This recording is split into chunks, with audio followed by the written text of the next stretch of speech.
Gulf खबरें में आप तमाम लोगों को वेलकम करती हैं। जैसा कि आप तमाम लोगों ने थंबनेल के ऊपर भी पढ़ लिया होगा कि सऊदी अरब से एक बड़े ऐलान को जारी किया गया है।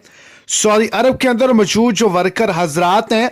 जो काम वहां पर कर रहे हैं, उनकी जानिब से एक सऊदी हुकूमत को बड़ी अपील की गई है कि अब जुमे की जो छुट्टी है वो ख़त्म कर दी जाए। एक बड़ी अपडेट जो है वो आप तमाम लोगों के साथ शेयर करता चलूं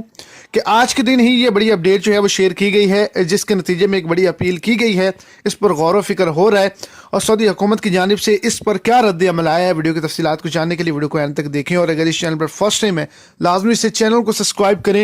वीडियो को लाइक करें और अपने दोस्तों के साथ भी इसको ज़्यादा से ज़्यादा शेयर करें। तो आपको बताता चलूँ कि बड़ी अपडेट ये शेयर की गई है कि सऊदी अरेबिया गवर्नमेंट को चाहिए कि जुमे की हाफ छुट्टी करे, उसके बाद हाफ छुट्टी वैसे कर दे, हफ्ते और इतवार की छुट्टी कर दे, ताकि लोगों को ज्यादा रेस्ट मिल सके, लोगों के पास ज्यादा वक्त हो, एंजॉय कर सकें, रेस्ट करें और इसके नतीजे में जो वर्किंग डेज होंगे उसमें काम भी ज्यादा होगा। तो सऊदी हुकूमत की जानिब से भी जो है गौर व फिक्र करने का जो है वो टाइम ले लिया गया है।